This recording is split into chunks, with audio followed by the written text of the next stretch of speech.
Swayam Prabha. Digital India. Educated India.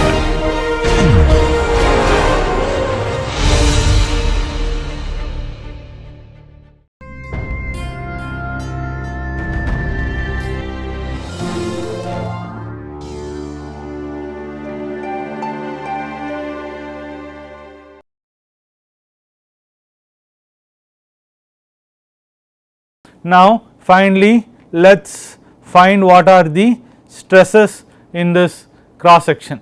Okay. Now we are assume that the dimension of this cross section should be the following. The cross section is as the following dimensions.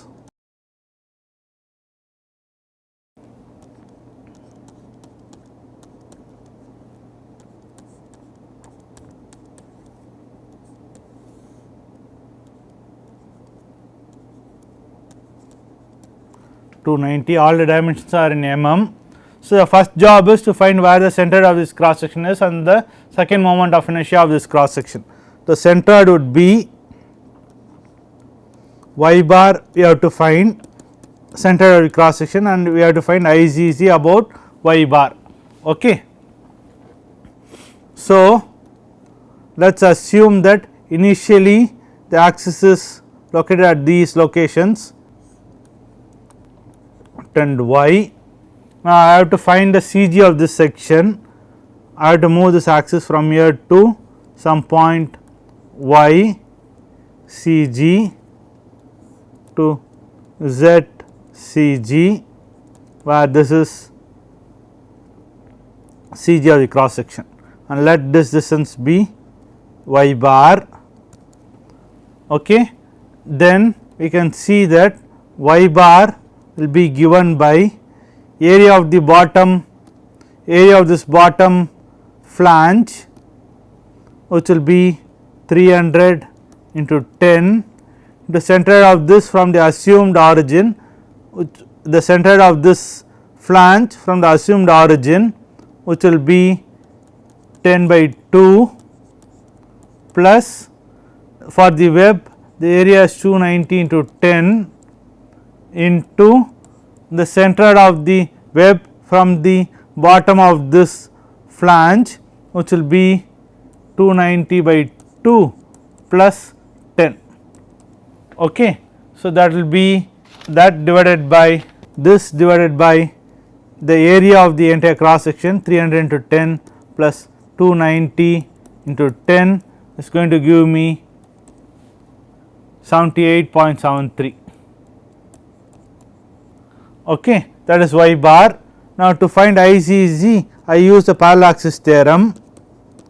I find the IZZ about the central axis of this flange, about which will be 1 by 12 into 300 into 10 cube, plus the shift from here to the CG, plus the shift from here to the CG of the cross section, which would be 300 into 10 into the shift, which will be y bar minus 5 the whole square, because the CG of this section is at a 5 mm from the bottom of the flange. Okay. Plus I will have for the web 1 by 12 into 10 into 290 cube plus the area of the web 290 into 10 into the shifting term from the CG of the web, which is here, okay, here to here. I have to find this distance would be 290 by 2 plus 10 minus y bar. Okay. 290 plus 2 by 2 plus 10 is this distance is this total distance. Okay. So, that will be 290 by 2 plus 10 minus y bar the whole square, Okay. So, this is going to be 53.53 into 10 power 6 millimeter power 4. Okay. Now we use the expression sigma xx is mz by izz into y minus y naught to compute the stress at any location. Okay. So, basically all the strain vary in this cross section, all epsilon xx vary, epsilon xx varies as d square delta y by dx square into E times izz. This variation is given by minus y naught d square delta y by dx square. This is a constant. So, basically it is going to vary linearly with respect to y. So, the strain variation is going to be linear like this. Okay. Okay. This is the strain variation.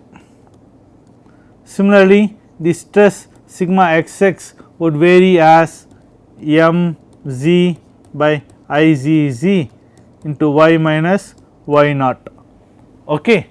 That variation is also going to be linear with a negative sign in here, Okay. So, that is going to be compression at the top and tension at the bottom, something like that. Okay. So, we are interested in finding what is this maximum compressive stress that will come here and what will be the maximum tensile stress that comes in here. Okay. So, basically I am interested in finding this stress sigma xx c max, and I am interested in finding this stress which is sigma xx in tension maximum, and that has to be limited to what are limiting value we had before. Okay. So, sigma xx compression maximum was assumed to be 80 MPa. This is mg, which is P L by 3, that is the maximum moment, P L by 3 into y minus y naught is I have to get this distance is yc, which is 300 minus y bar, because this distance is y bar. Okay. So, I will have into 300 minus y bar divided by izz, which is 53.53 into 10 power 6 mm power 4. This unit is also in mm. Okay. Now, I am interested in finding the maximum load that it can have. So, the P allowable in compression would be 80 Newton per mm square, that is megapascals, into 53.53 into 10 power 6 mm power 4 into 3 divided by 300 minus 78.73, which is in mm, and length is, I assume it to be a 10 meter length beam. Okay. So, that will be 10 into 10 power 3, this is L. I am assuming that the length of the beam is, assume length of beam L to be 10 meters. Okay. Assuming the length of the beam to be 10 meters. So, this will give me the compressive load that it can take to be 5.8 kilonewton. Okay. Now, similarly, I want to find what is the maximum tensile stress that it can withstand. Sigma xx T max is 40 MPa that will again be PL by 3, which is the maximum bending moment that is coming in the beam, into y bar now, because I am interested in this stress which is at a distance y bar from, because I am interested in this stress which is at a distance y bar from the neutral axis. Okay. So, I will get it as 5.8 into y bar divided by IZZ, which is 53.53 into 10 power 6. Okay. So, this will give me P allowable in tension to be 3 into 40 into Newton per mm square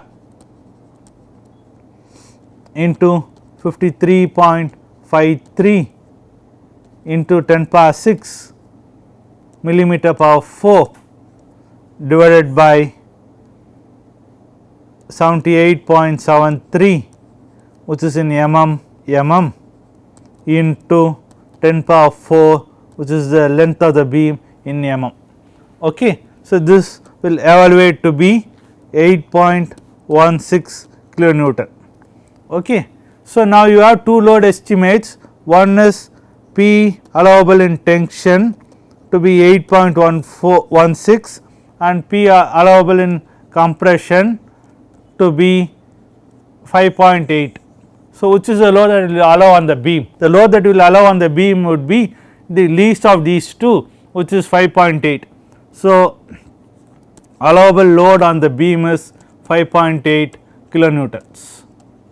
Okay. So, the allowable load on the beam is 5.8 kilonewtons. Okay. So, this is how you solve a beam problem, right from the starting to the finding the allowable load and finding the allowable deflections. Okay. The next class what we will do is we will look at the shear stresses variation in the T section and how do you manufacture the T. Okay. How do you weld the T to get the appropriate behavior to get integral action of the T action. Okay. Thank you.